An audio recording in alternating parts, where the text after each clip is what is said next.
A comet that shouldn't exist just forced the James Webb Space Telescope into emergency mode, and its data confirms a chemical nightmare breaking every rule in the book. The numbers are terrifying astronomers, pointing to something far stranger than a simple interstellar visitor. Is this object even natural, or is something else hurtling straight for us? The stakes only get higher from here. Let's explore this together. Emergency override. Webb's unprecedented response.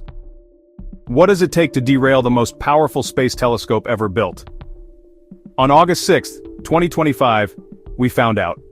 The James Webb Space Telescope slammed into emergency mode, pausing its entire science program for the first time in years. This wasn't a scheduled observation, it was a high-stakes director's discretionary time override. A procedure so rare it's only the fourth such event since launch in 2021. The target, an interstellar object designated 3Y Atlas, ground-based telescopes had just flagged it for accelerating in ways no one could explain, its spectrum flashing with unexpected metals. The call was authorized directly by the Space Telescope Science Institute director, Dr. Kenneth Sembach. The chain of command was short and swift, bypassing the usual committees that schedule Webb's time months in advance. The risk was immense. Webb's schedule is a precise ballet of fuel and orbits. A single, unplanned maneuver to observe a target for 5.3 hours could cost a week of other science. But the window to catch 3I Atlas was closing fast. Its trajectory was shifting by the hour. The command was uploaded and the telescope pivoted, its near-infrared spectrograph NIRSpec, locking onto a target that was rewriting astrophysics in real time.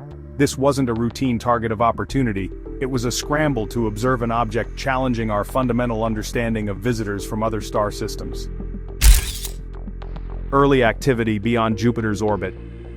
Here's where the story gets strange. Comets are supposed to be dormant deep freeze travelers. They wake up when they get close to the sun, typically inside Jupiter's orbit at 5 astronomical units. But 3I Atlas started showing activity far out, at 6 AU from the sun. That's nearly 900 million kilometers away, where temperatures hover around a frigid 110 Kelvin. The first hints came from the Pan-STARRS survey in Hawaii, led by Dr. Ken Chambers, which noted a faint, persistent brightening. It wasn't just a flash, the object was waking up. Then the 8.1-meter Gemini South telescope in Chile confirmed it. 3I Atlas was already sprouting a tail, a ghostly limb of gas stretching hundreds of thousands of kilometers. This is not how comets are supposed to behave. For comparison, 2I Borisov, discovered by amateur astronomer Gennady Borisov, began its activity much closer. The early outgassing of 3I Atlas suggested its engine wasn't the sublimation of water ice. Something far more volatile was driving this activity, a clear sign this visitor came from a place with a very different chemistry.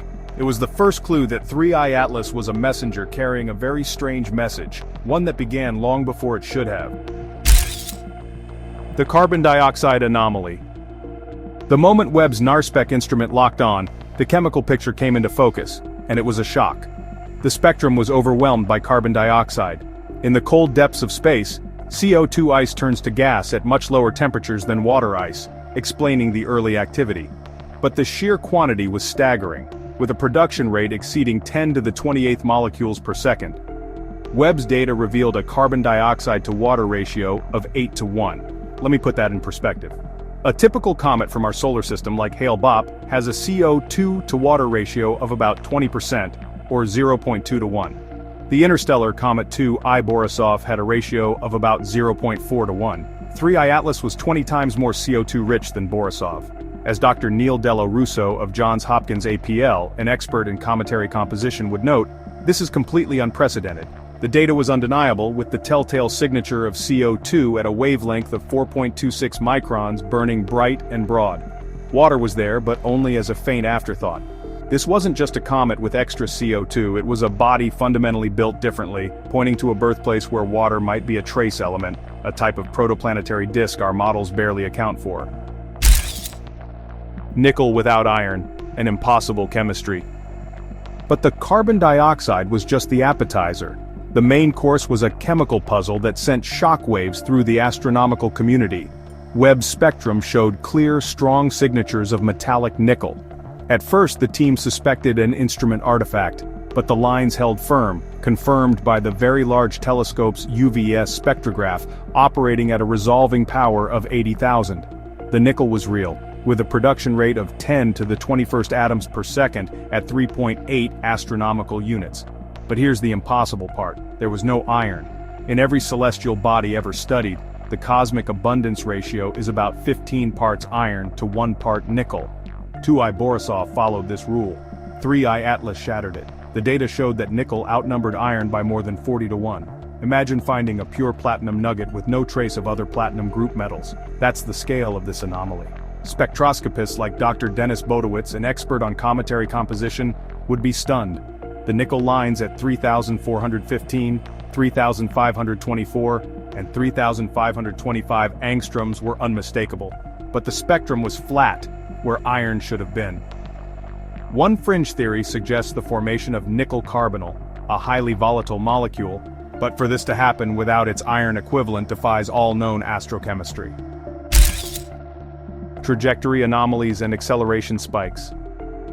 As the chemical data was being analyzed, the teams tracking the comet's path were facing their own bewildering problems. 3I Atlas was not following the clean, predictable arc of gravity. It was accelerating, showing a non-gravitational change in velocity of nearly 0.12 meters per second squared over just 72 hours. While comets do this, the force is usually gentle. The acceleration of 3I Atlas, however, wasn't smooth. The trajectory, tracked by the Minor Planet Center, showed tiny, sharp jumps. This recalled the mystery of Oumuamua, whose own non-gravitational acceleration was famously detailed in a 2018 paper by Marco Micheli. But this was different.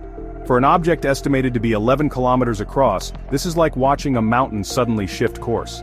The Pan-STARRS survey team ran every diagnostic, checking for software bugs or errors in their astrometry. The data was solid. The acceleration was real. It meant the forces acting on 3I Atlas were not just coming from the sun. Something else was at play, something internal, or something about its structure that allowed it to move in a way that defied our models, deepening the mystery and fueling speculation that this was no ordinary cosmic iceberg. The lighthouse effect. Mechanical light curves. The weirdness didn't stop with its chemistry or its path. The way 3I Atlas reflected sunlight was just as puzzling. Photometric data from Gemini South and the TESS Space Telescope revealed a periodic brightening, a sharp pulse of light that repeated every 7.2 hours with almost mechanical regularity.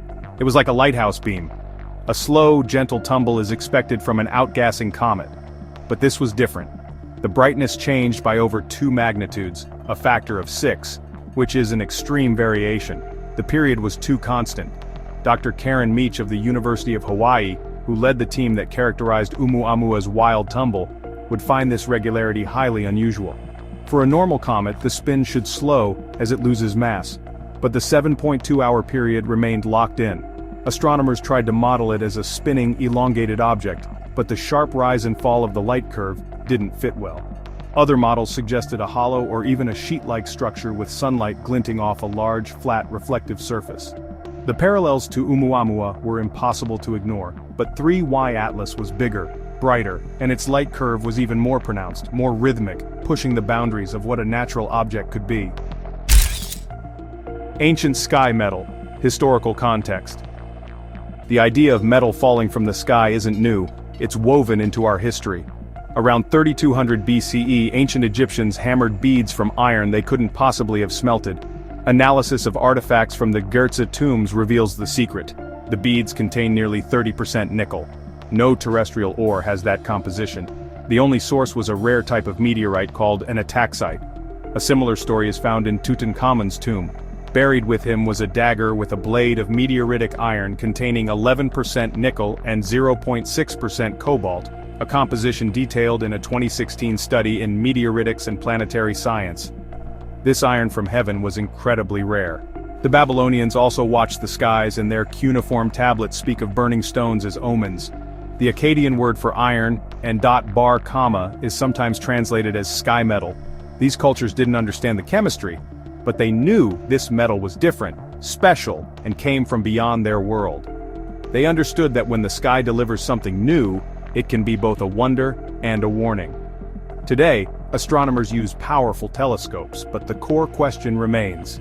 When an object arrives with a signature that defies explanation, what message is it bringing? A.V. Loeb's challenge to consensus. As the data on 3I Atlas circulated, one voice cut through the cautious scientific debate: Harvard astrophysicist Avi Loeb. He had already made waves with his controversial hypothesis that Oumuamua could be an extraterrestrial artifact. Now, faced with 3I Atlas, he was even more direct. In a widely read blog post, he posed a blunt question: what natural process can produce a comet with pure nickel and no iron? He pointed out that separating these elements requires complex industrial processes. In the cosmos, it's considered impossible. Loeb connected the dots: the impossible chemistry, the erratic acceleration, the clockwork light curve. He argued that we must consider the possibility that we are looking at technology, a central mission of his Galileo project. His critics urged caution, but Loeb's position is that the anomalies themselves are the evidence. He contends that clinging to a natural origin explanation when the data contradicts it is unscientific. His challenge forced the conversation into the open, pushing the debate beyond academic journals and into the public square, demanding that the artificial hypothesis be considered on its own merits. Scientific community divided. The case of 3I Atlas split the astronomical community. On one side were scientists working to find a natural, if exotic, explanation. Dr. Alan Stern, principal investigator of the New Horizons mission, had previously proposed that Oumuamua could be a nitrogen iceberg from a Pluto-like exoplanet. Perhaps 3I Atlas was a carbon dioxide iceberg from a similar world. Others, like comet expert Dr. Matthew Knight, argued that the non-gravitational acceleration could still be explained by powerful localized jets. On the other side were those emboldened by Loeb, who argued that we had to take the artificial origin hypothesis seriously. They pointed out that a light sail, a thin reflective sheet, could neatly explain both the sharp light curve and the acceleration. No one was claiming definitive proof, but the idea that 3I Atlas might be a probe, or a fragment of one, was no longer a fringe theory. It was being actively discussed. Peer-reviewed journals and online forums buzzed with debate as every new piece of data was scrutinized. The object was a cosmic Rorschach test, and what you saw depended on how willing you were to challenge fundamental assumptions about our place in the universe. NASA's high anomaly classification. Behind the scenes, the official response was one of cautious urgency.